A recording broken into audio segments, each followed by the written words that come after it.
guys, what are we talking about today? I had a cool idea in my head because I got asked it by a pretty young guy, pretty young stunter in the DMs the other day, and he was talking about how he inspires to be a street rider, to be a bigger street stunt rider. And I kind of thought that was interesting because I never really inspired to be that.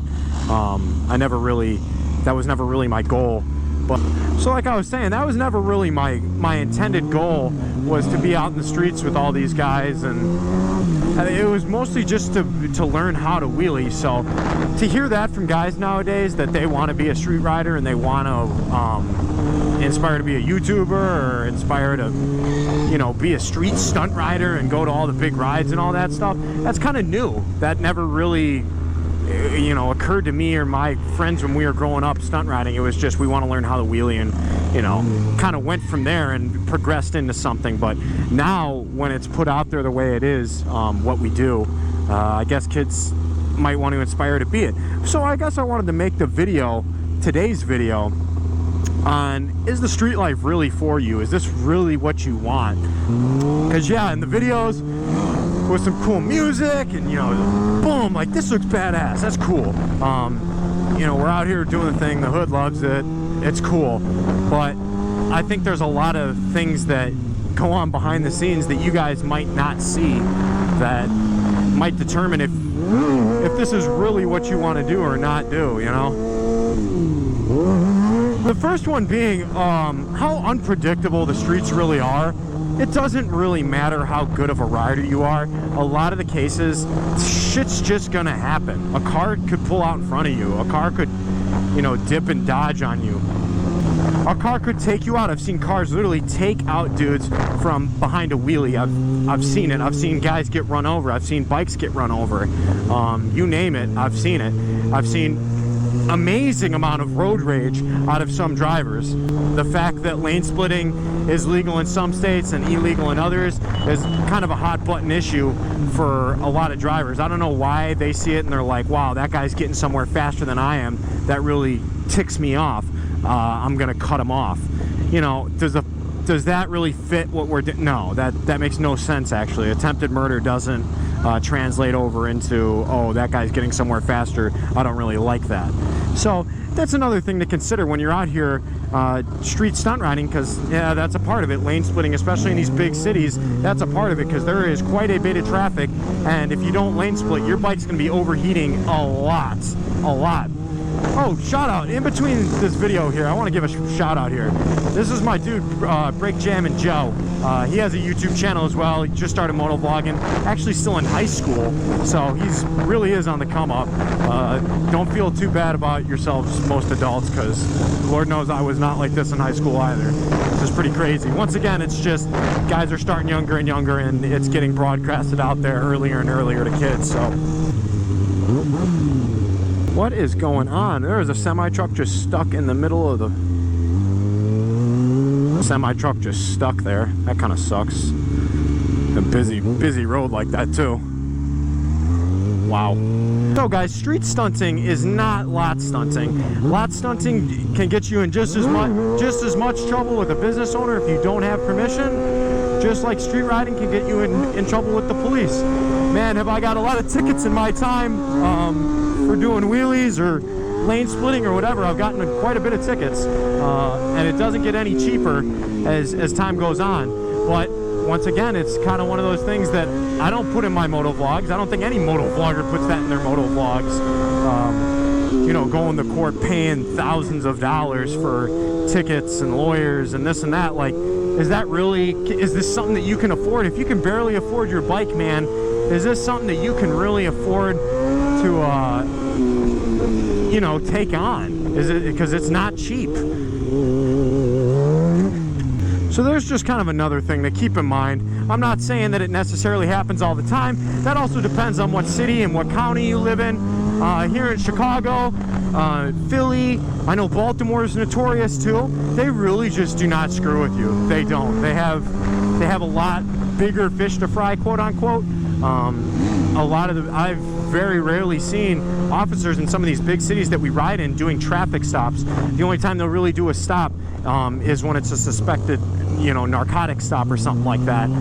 They're not going to really screw around with a guy on a dirt bike. They're just not. But if you do live in a real rural place and they don't got much going on, you're about to have a lot of money invested into tickets, because police officers are going to be writing you a lot of tickets. Because I know Florida is insane. Florida's like, your first offense is $1,000, your second offense is like $2,500, and your third offense is like a felony for doing a wheelie. That's pretty crazy, but that's what Florida does. I mean, whatever. See if we do a stoppie. Woo! Floating.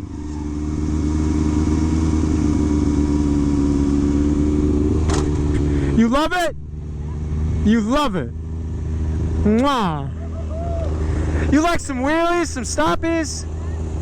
Oh. You have a good day. You have a good day. So, back to what I was saying. This is obviously not rural Florida or some of these rural places. Out here, it is what it is. Bigger fish to fry.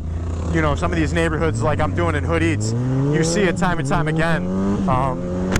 These neighborhoods have hundreds of shootings a year. The neighborhoods. So, these police they have a real good idea of what real crime is. And I guess I should emphasize that they have a good idea of what real crime is, because at the end of the day, I've been stunt riding a long time. I've been around a lot of stunters, and this is going to go on to my third point here. I've seen a lot of them hurt themselves, but I have yet to see a stunt rider hurt another pedestrian or anyone in a car. I hear that all the time. Oh, what happens if you crash into a car? The speeds that we're at normally, this is about double of what we're actually going. So we're actually going about 20 miles an hour right now. 20 miles an hour. So a 300-pound dirt bike going 20 miles an hour, I'm sorry, you're not getting hurt in your 2-ton car with airbags, and you're not getting hurt.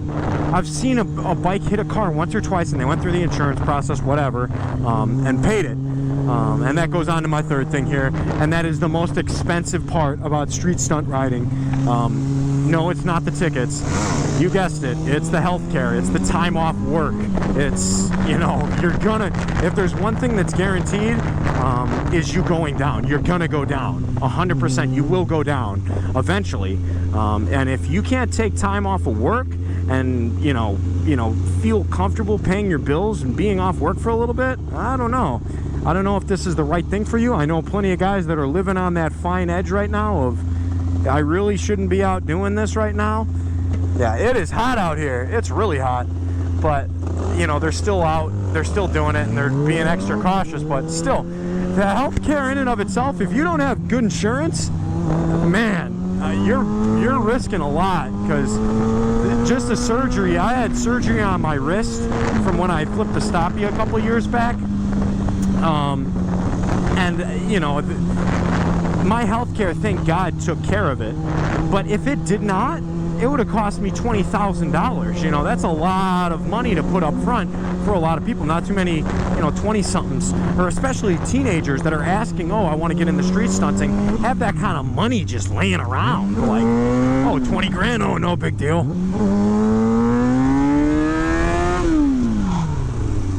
Here, the tire barely catching grip. Needs the rain out here.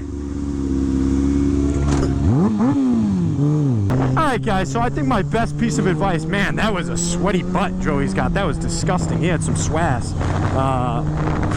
What was I saying? Okay, I think my biggest point here, guys, I am not discouraging you from stunt riding. Not at all. I'm just trying to give you, those three main things to really chew on. To think about something like that before you get into it. There's a lot of time that is devoted to street stunting. There is, of course, a lot of money with legal stuff as far as tickets or whatever you get. And I think there's also quite a bit of money that goes into your health care. I think that's the most serious one, is the health care, because if I'm being honest, your chances of getting hurt are a lot higher than any other expense or time off of work or something like that. So you might as well count on getting hurt. If you're just starting out and you want to be a street stunner, you're gonna fall and you're gonna get hurt. So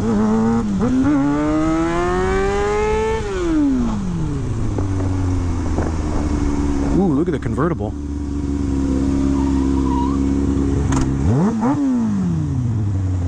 That is a good businessman. I like that. It's hot out here today, huh? Woo. Got the top down. I like it. My man's got the top down. So guys, I'm not going to overthink this too much. I just wanted to vent a little bit because I've had a lot of younger kids asking me about that. And you know, I hate to be the guy that's like the old guy trying to tell you slow down, slow your roll, think about it, but I am trying to give you something to think about before saying this is what I want to inspire to be. It comes with a cost. It's a decision that a lot of us made, and I don't think any of us regret, because we all have a lot of fun. You know, some of us this is a part-time job, others of us this is a full-time job, and you know, thank God that we have it and we have each other. But it's just some things to think about, that this is not free, this does not come easy. So all right guys, this is Brian636. As always, if you like the video, oh my God, are we next to Donald Trump? Donald Trump, that you? Maybe it's not. All right guys, if you like the video, make sure to give it a like, make sure to subscribe if you're not, and if this video made sense to you at all, and I don't just sound like a total maniac, make sure to maybe share it. That would be nice. That would really help the channel, actually. So, all right, guys, this is Brian636. As always, telling you, have a nice day, be safe out there, and make good choices. Peace.